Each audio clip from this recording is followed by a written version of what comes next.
Hi hello నమస్తే welcome to our channel. ప్రస్తుతం మన ముందున్నారు పొలిటికల్ అనలిస్ట్ కట్టా కార్తిక్ గారు. Hi sir. హాయ్ సార్, ప్రస్తుతం చూసుకున్నట్టయితే హైదరాబాద్ ఎంపీ బీజేపీ అభ్యర్థి మాధవీలత గారు సార్, ఈమె చుట్టే చాలా వివాదాలు ఉన్నాయి సార్. అంటే సోషల్ మీడియాలో ఎంత ఫాలోయింగ్ ఉందో అంతే నెగిటివిటీ కూడా ఉన్నది.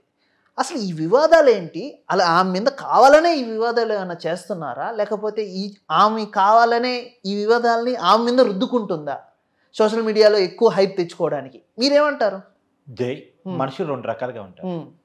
ఒకటి వివాదాల్లో ఇరుక్కొని వార్తల్లో ఉండేవాళ్ళు, రెండు వార్తల్లో ఉండటం కోసం వివాదాలు ఇరుక్కునేవాళ్ళు. అవును. మాధవీలత రెండో రకం. ఇలాంటి కొంతమంది చెప్తా. రాంగోపాల్ వర్మ ఆయన కొత్తగా వివాదాల్లో ఎవరు ఇరికించాల్సిన అవసరం లేదు, ఆయన ఇరుక్కుంటాడు. వార్తల్లో ఉండటం కోసం వివాదాలు ఎత్తుక్కుంటాడు ఆయన.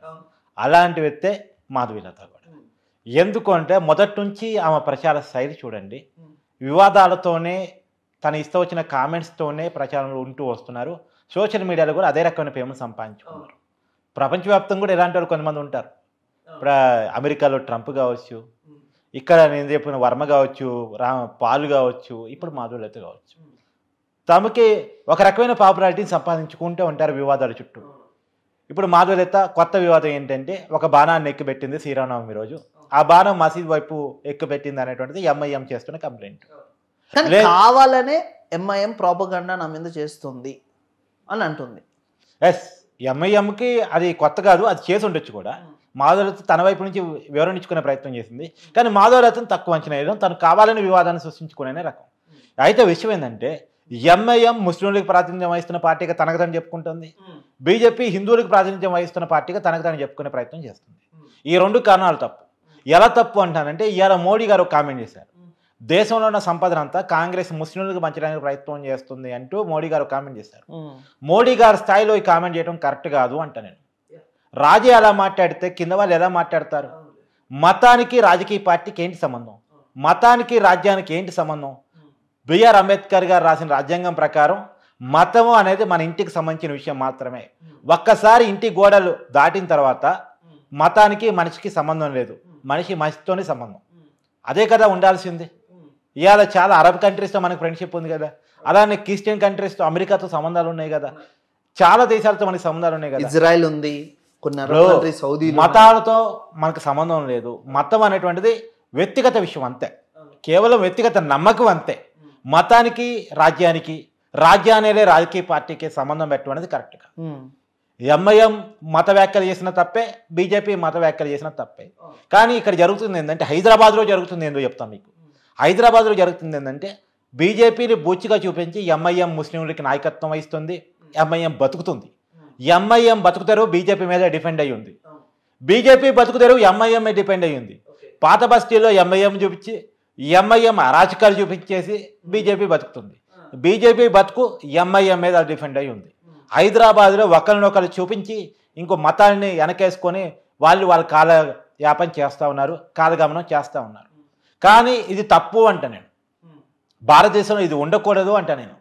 భిన్నత్వంలో ఏకత్వం ఉన్న దేశంలో, మతం ఇంటి గోడలుగా మాత్రమే పరిమితమైనటువంటి ఈ దేశంలో, చాలామంది లౌకికవాదులు పుట్టినటువంటి ఈ దేశంలో ఇలాంటి మత రాజకీయం తప్పు అంటాను.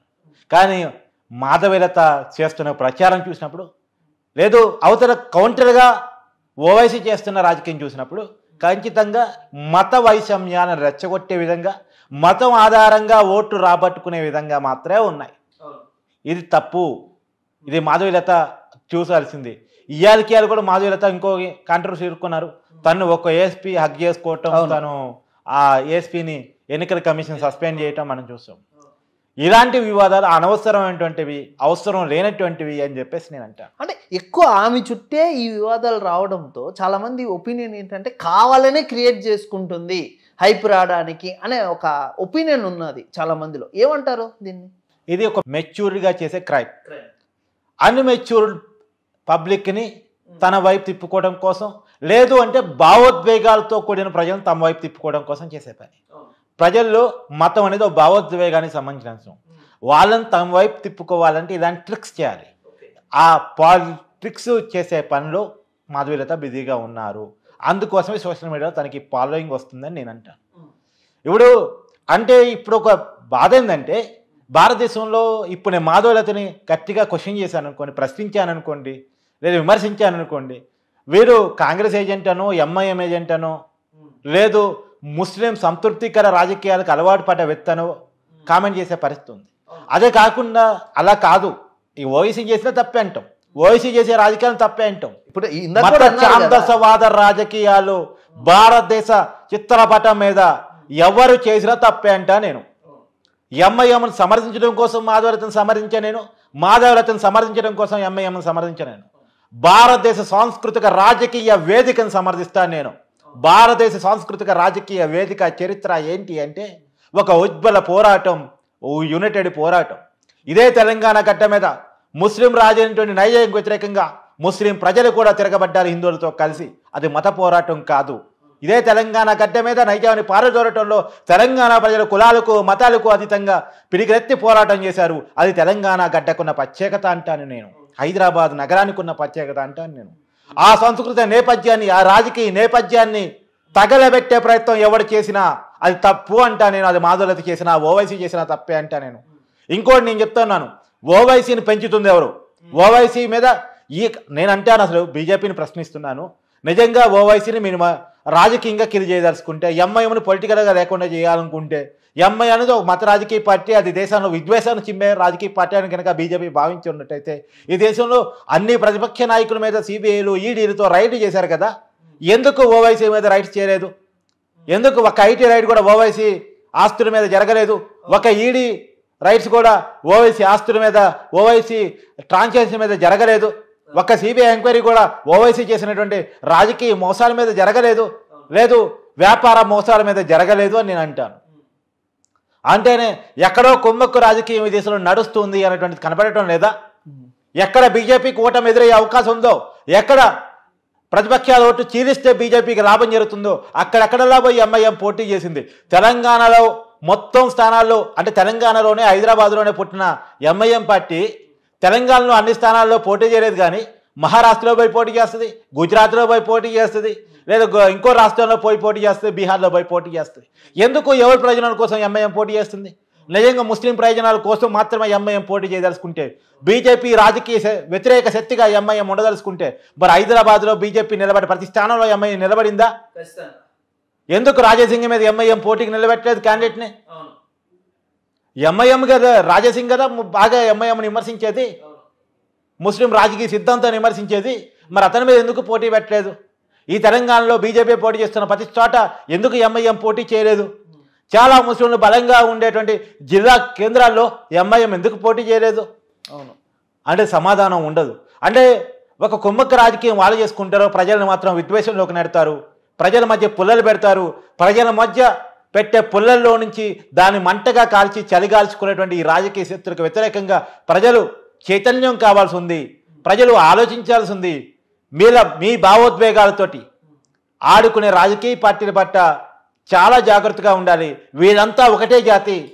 కానీ ఇదే మాధవీలత గారు ప్రచారానికి వెళ్ళినప్పుడు, అంటే లైక్ ఓ ముస్లిం ఇంటికి వెళ్ళినప్పుడు కానీ లేకపోతే హిందువుల ఇంటికి కానీ ఒకే రకంగా ట్రీట్ చేయడం చూస్తున్నాం కదా, అది ఎంతవరకు నిజం అంటారు?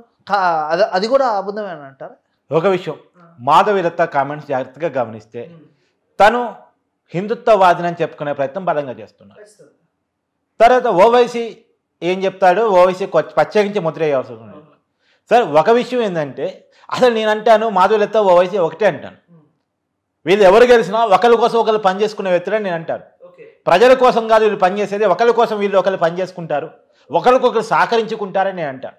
కేవలం ఎన్నికల్లోనే పోటీ పడుతున్నారు తప్ప వీళ్ళ రాజకీయ అస్తిత్వవాదం అంతా ఒకటే అనేది నా వాదన. దీంట్లో పేరుకి మాత్రం విమర్శలు ఉంటే, పేరుకి మాత్రమే వాదనలు ఉంటే, పేరుకి మాత్రమే ఫైట్ ఉంటుంది. ఫైట్ ప్రజల మధ్య పెడతారు, వీళ్ళంతా ఒకటిగా ఉంటారు. ఓకే, నేను స్ట్రైట్గా అడుగుతున్నా, మాధవీలత గారు సమాధానం చెప్పాల్సిన కొన్ని క్వశ్చన్స్ ఉన్నాయి.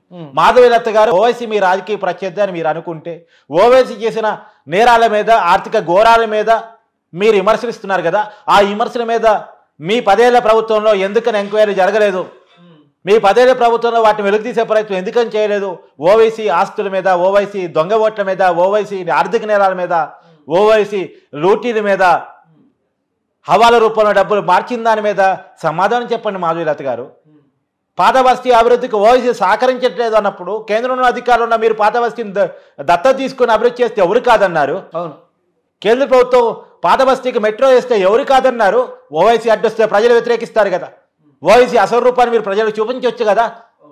కానీ ఎక్కడ ఒక రాజకీయ కొమ్మక్కు మీకు ఎంఐఎంకి కనబడటం లేదా? ఖచ్చితంగా ఇది పేరుకు మాత్రమే ప్రజలను రెచ్చగొట్టే రాజకీయం తప్ప లోపల ఉన్నంత కొయ్యుత్తుల కుమ్ముక్కుల రాజకీయం తప్ప ఇంకోటి కాదు అన్నటువంటిది ప్రజలు తెలుసుకోవాలి. చైతన్యవంతమైన తెలంగాణ ప్రజానికం తెలుసుకోవాలి అనేది నా వాదన. సరే చూద్దాం హైదరాబాద్ ప్రజలు ఎలా రిసీవ్ చేసుకుంటారు మాధవలత గారిని, లేదా నెగిటివిటీ ఇంకా పెరుగుతుంది అనేది ముందు రాబోయే కాలంలో చూద్దాం. Thank you sir, thank you so much.